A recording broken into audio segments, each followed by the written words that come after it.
Okay, all right. Now that you got your credit reports and you got them right in front of you, what should you be looking out for and what do you need to be looking for to actually recognize these negative and inaccurate items on your credit report?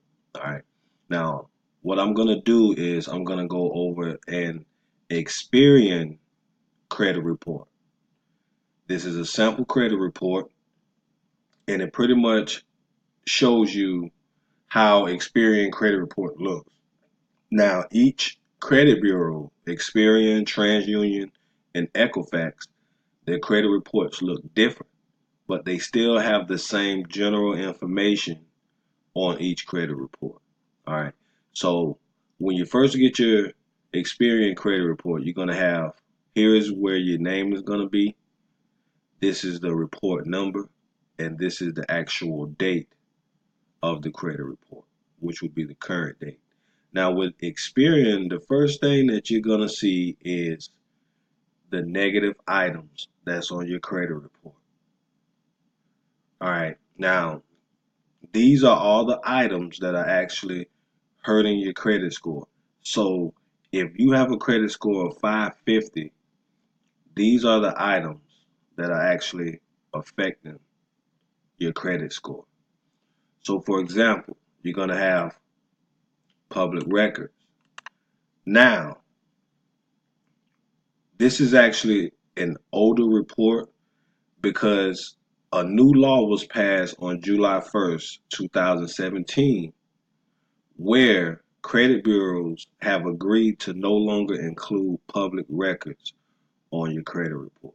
So if recently you've seen a boost in your credit score, maybe about 30, 40 points, then that's what that is for. Because this public records, which is a negative item, has been removed from your credit report. So a public record can be anything like a bankruptcy, tax lien. So, child support. Those are actually public records. Okay, before they will be included on your credit report, which will actually negatively affect your credit score. All right. Now, what you want to pay attention to is the credit items. All right. Now, these are the negative accounts that are usually from collection agencies and also from your creditors that you owe. All right. Here's the name. Here's the address. Here's the phone number. And here's the account number. Now pay attention. With Experian, you're only gonna get the partial account number, but that's fine. When you go to write your dispute letters, you can include just the partial account number. All right. Now, here's the status. This is what you really want to be looking out for because this is going to let you know what type of account it is, where you are with the account, and things of that nature. Now, for example, for this sample here, if you see the status, it says paid past due 60 days. This is a delinquent account. This is a late payment, meaning that this particular consumer has been late 60 days. All right. Here is the date that it was open. All right. Here's the reported date. And here's the date of the status. All right. Here is the type of account it is. So it's an installment account. So this is an account that, you pretty much pay on a monthly basis. All right. Now this is the credit limit, which was 523. All right. And if you notice here where it says a recent balance of 0, all right, that part there is very, very important. All right. And listen up because I'm going to explain to you why. A lot of people think that if you just pay off a negative account, then it's going to be either removed or it's not going to report. All right. By law, even though you pay a negative account, they still can report it for 7 years. But look at the status. It's going to be reported as paid. But look, it still shows negative because of the fact that it's still reporting that past due for 60 days. Okay. So that's why you never pay off a negative account unless you get what is called a pay for delete agreement, which I'll go over that a little later. All right. And also, I discuss it in my new book, Bad Credit Wipe Clean, which you can go on Amazon and you can get it. And it has all the information, has all the secrets, and it pretty much will explain and show you how you can improve your credit score and get you to a position where you can get credit approved.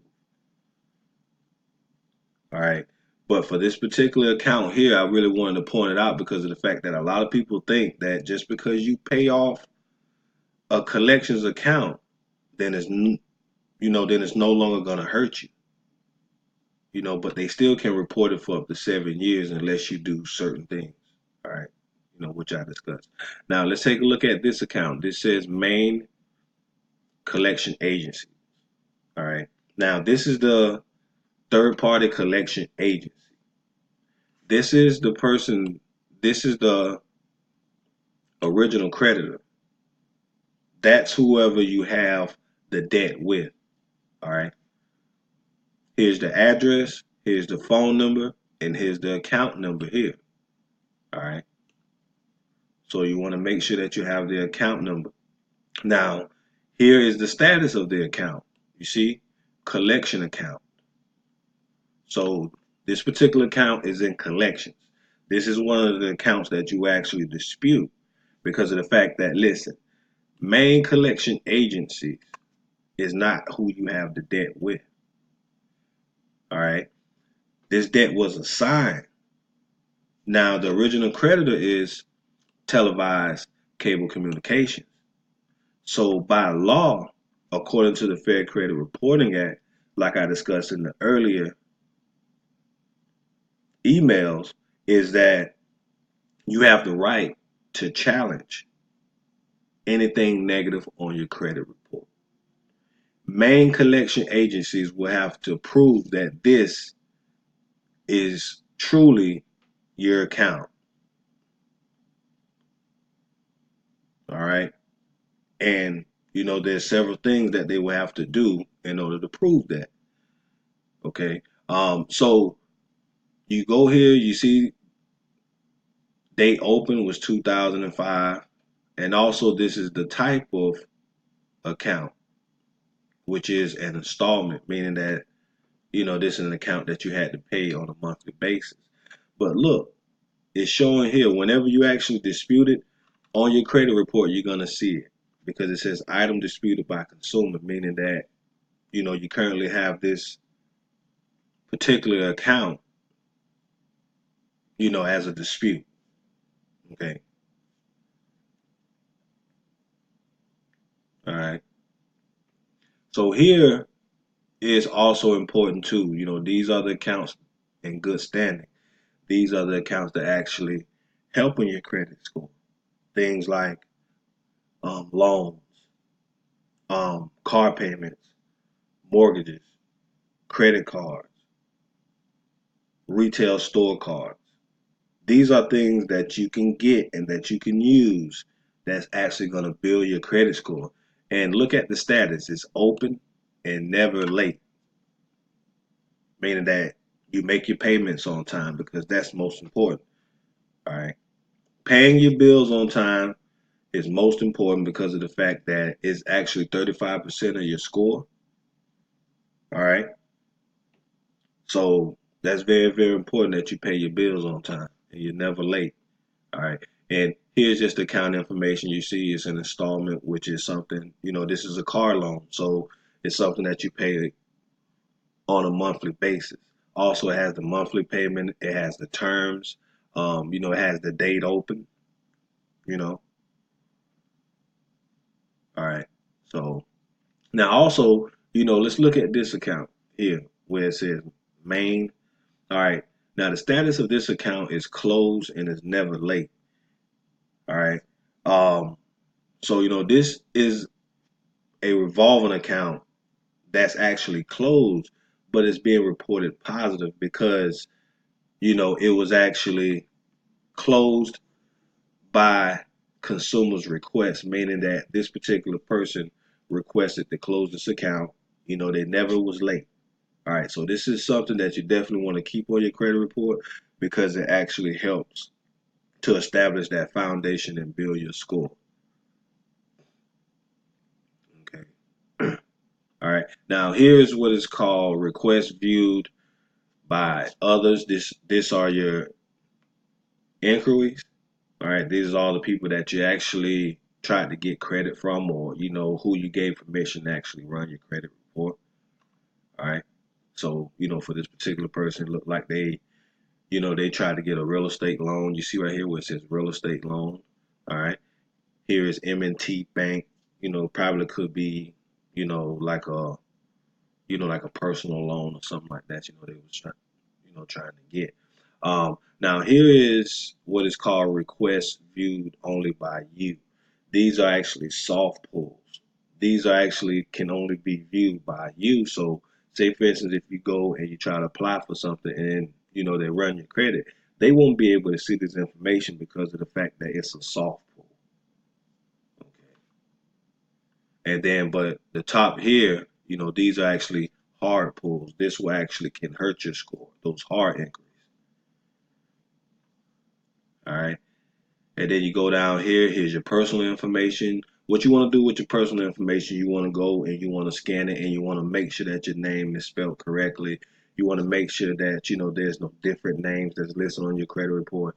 You want to make sure that your social security number is right. You want to make sure your date of birth is right. You want to make sure all of your personal information, your address that you ever lived at, you want to make sure that information is right. All right. And if it's not right, then you want to actually dispute it so you can make sure that it's being reported. Your past employers, phone numbers, and everything. All this information matters. Okay, all right. Now, next section here is, your personal statement. This could be something that you can write and send in to. So when somebody actually pull your credit, say for instance, if you have, you know, uh, 600 or something like that, you could personally be like, hey, my credit score fell behind because I went through a divorce, I went through bankruptcy, or whatever the cause of why your score is in the condition that it's in. All right. And then this last section is here is is an important message from Experian, which is a message that there's something that they will actually include, and then also contacting us. But for the sake, because this is actually a sample credit report, this is where Experian contact information is going to be, the address and phone number. All right. So yeah, so this is pretty much when you get your credit reports, what you want to do, you want to sit down and you want to highlight all of the information that you don't recognize, all the information that's inaccurate, because you're going to include that when you actually send off the dispute letter.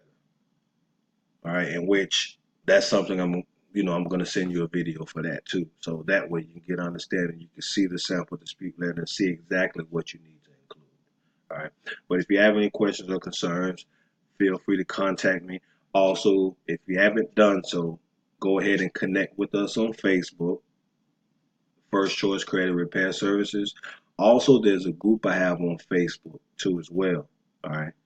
So, just connect with me, then I'll put you in my groups, and what I do, I just spin this information and I just send you all of this educational information about credit so that you can help your credit score. All right. Have a great day.